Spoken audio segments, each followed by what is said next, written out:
The future economy is looking strange, bleak, and broken. Large corporations are contracting with mass layoffs seemingly every quarter. Government, nonprofit, and education roles are vanishing thanks to DOGE and the big, beautiful bill cuts. Recent grads are struggling to find their very first grown-up jobs, and senior professionals are now competing with substantially younger and cheaper job candidates. Freelance gigs are down as underemployed folks flood the market, all while AI is theoretically replacing everyone. I recently lost my job to AI. That he's using an AI tool to edit his podcast now. I was training it to replace me. But there's also tremendous opportunity if you know where to look. This video is here to help you rethink your path forward in this strange new economy. Do I have all the answers? No, but my hope is to help you get some ideas based off the trends that I'm seeing across industries.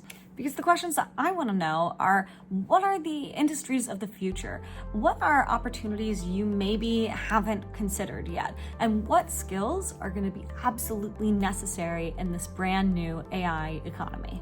Let's dive in.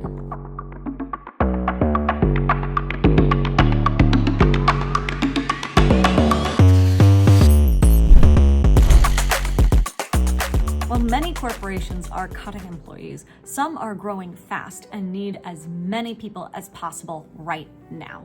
Obviously, AI and machine learning is huge and is reshaping entire adjacent industries.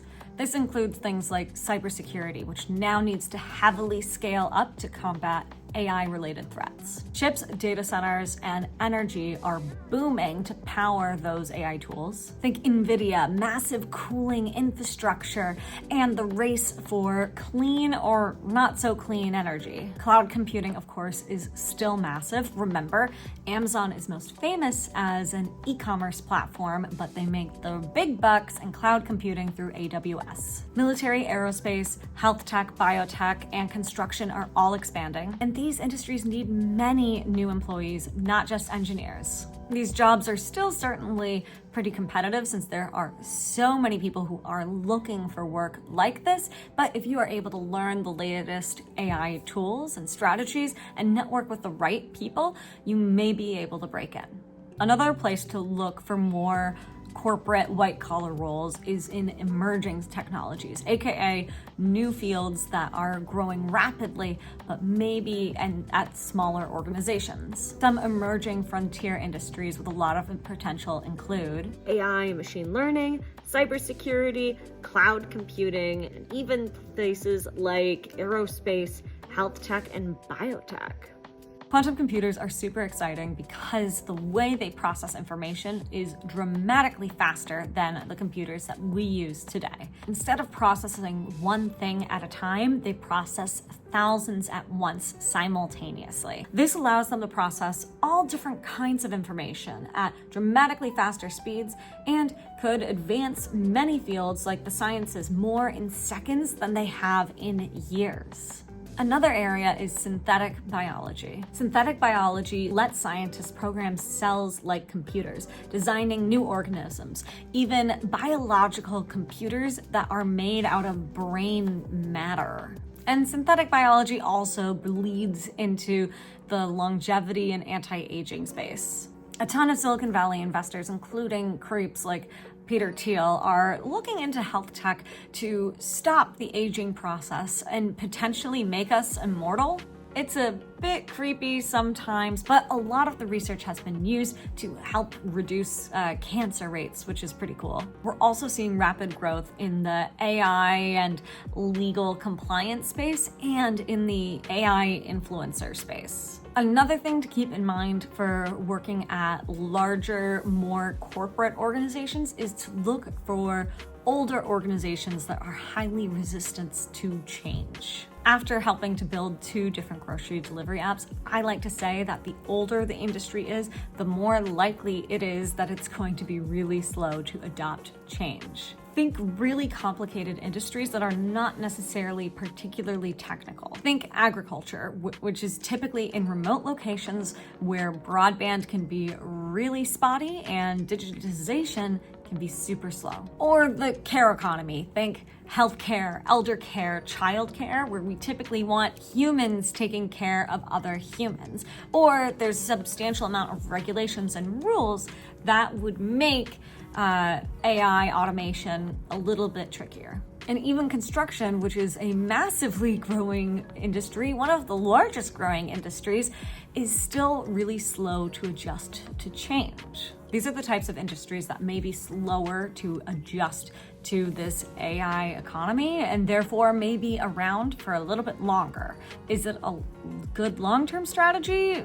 Unclear, but it might buy you time before you figure out what it is you're going to do next.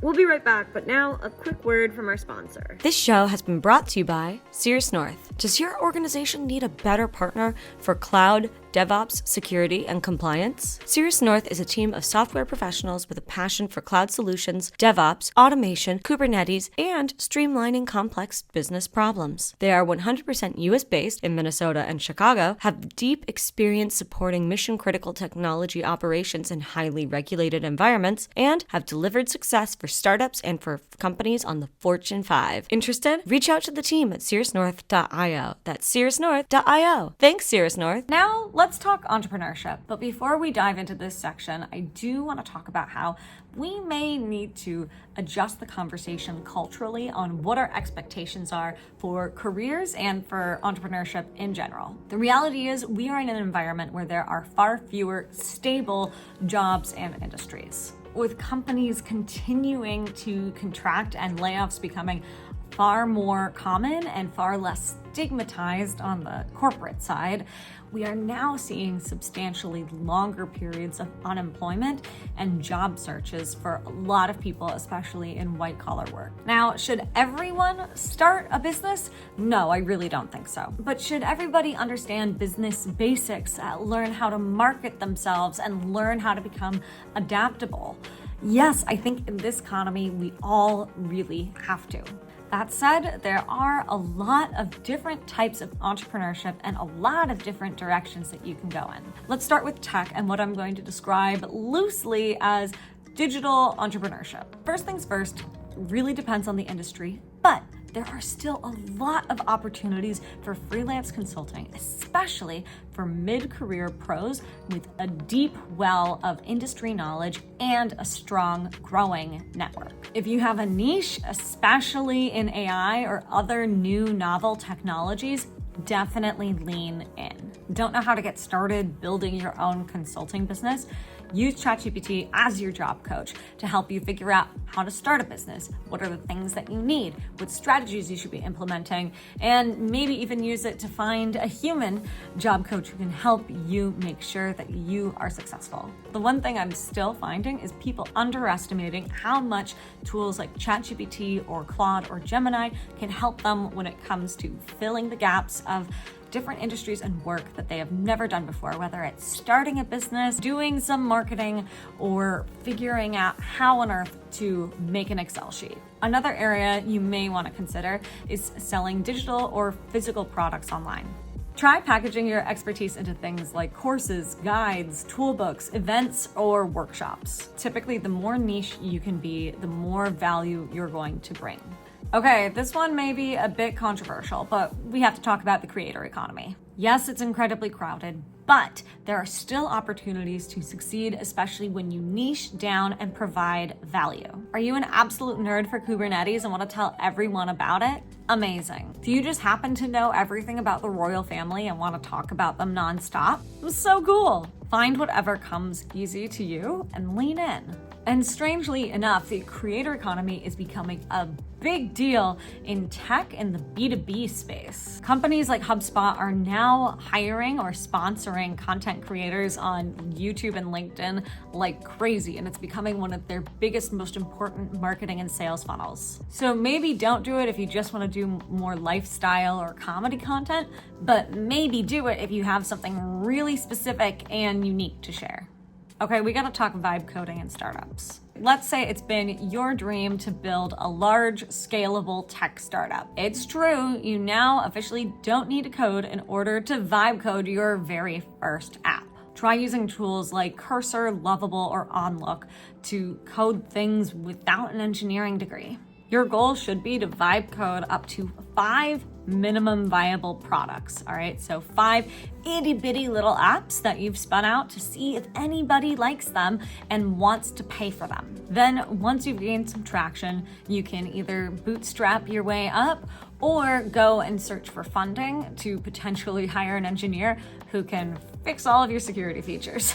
Because while vibe coding is amazing, it's still bad at cybersecurity. And you never know, your little vibe coded app may become one of the big tech giants of the future. We'll be right back, but now a quick word from our sponsor. This video has been brought to you by the PM Insider. Product managers, are you ready to take your skills to the next level with AI? The AI for Product Management course by the PM Insider teaches you how to harness the power of AI, even if you don't write code. Get 15% off when you use the code SWIFT15 at checkout. That's 15% off with the code SWIFT15 at thepminsider.com. Thanks, PM Insider.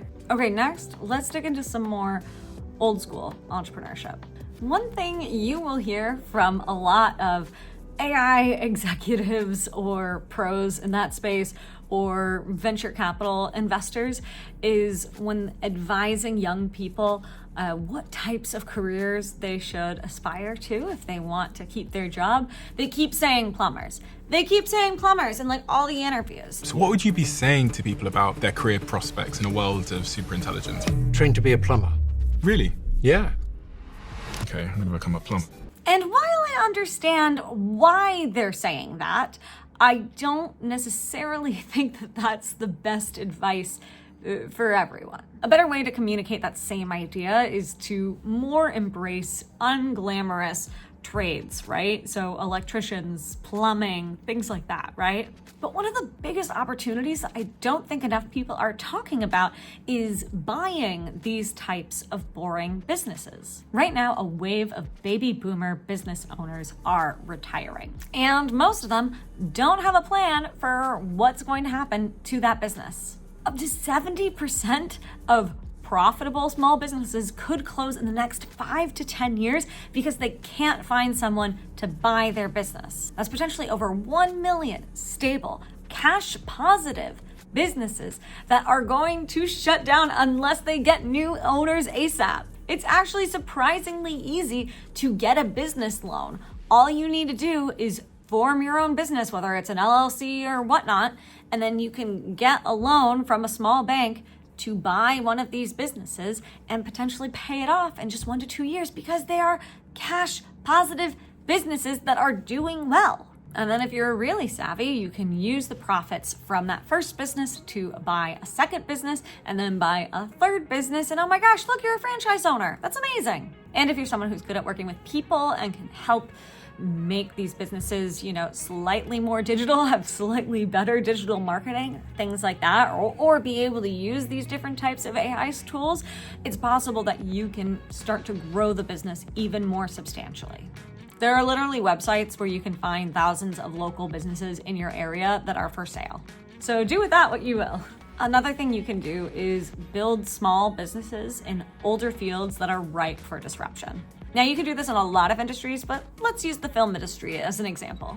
Hollywood has been imploding for the last 20 years due to streaming and social media, and now AI is accelerating that collapse. Massive companies like Disney or Warner Brothers are really hard to run, and they're really, really expensive because they have so many people, so many regulations, and so much bureaucracy that they have to deal with.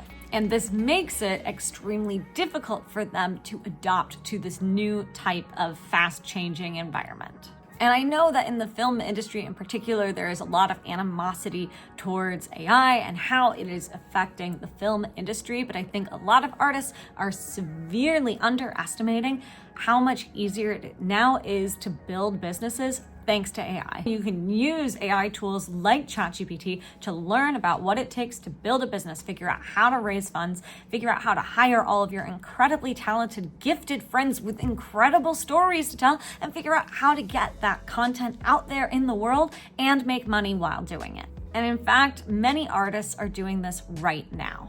A lot of this is a shift in perspective. If everyone is going left, right, they all really want to work at Disney, they all really want to save Hollywood from imploding, go right. Build your own studio, go and make your own films and figure out what is the Hollywood or your industry of the future going to look like, because it's not going to look like what it has looked like for the last 20 or 50, 100 years. And this principle applies so much to any field.